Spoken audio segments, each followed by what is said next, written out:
Nakakita ka ng magagandang disenyo ng aquascape online. Na-excite ka, bumili ka ng tank, ginaya mo, tapos nag-fade ka lang. Tara, pag-usapan natin. Hi guys, this is Dale and today pag-uusapan natin ang aquascaping beginner tips. Ito ang kwento ng mga beginners sa aquascape.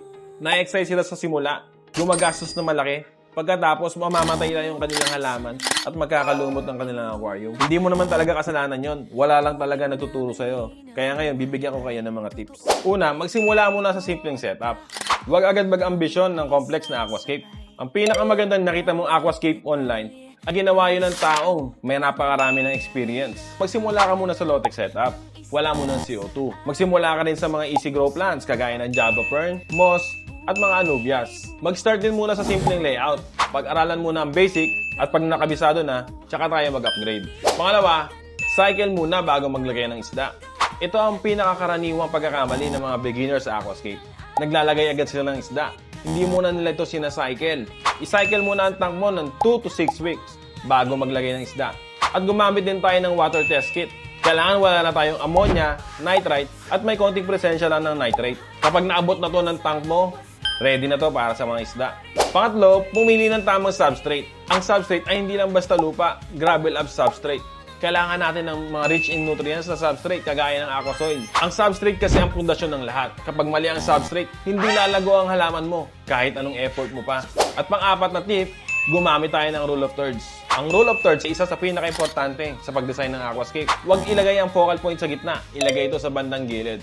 Hatiin ang tank sa 3 bahagi at ilagay ang pangunahing elemento sa intersection ng bawat guhit. Panglimang tip, mag-invest sa ilaw. Huwag tayong kuripot pagdating sa ilaw dahil ang ilaw ang pangunahing pagkain ng mga plants natin. Dahil kapag kulang sa ilaw, hindi lalago ang plants natin at mananalo ang mga algae at mawawalan ka na naman ng gana. Sa ilaw, gumamit tayo ng full spectrum.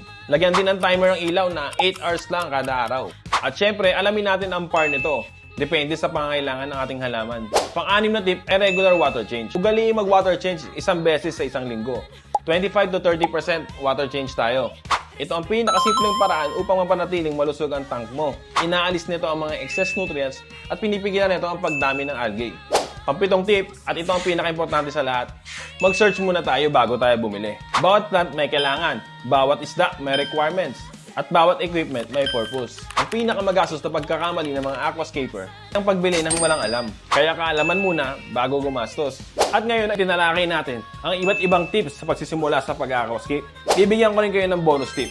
Lagi mong tandaan na ang mga nakikita mo online ay ginawa to ng mga eksperto na at hinubog na ng kanilang experience. Kaya dapat, i-enjoy mo lang ang aquascaping journey mo. At kung naghahanap ka ng mga materials na gagamitin mo para sa iyong unang aquascape, message mo lang kami. Ayun lang guys, salamat.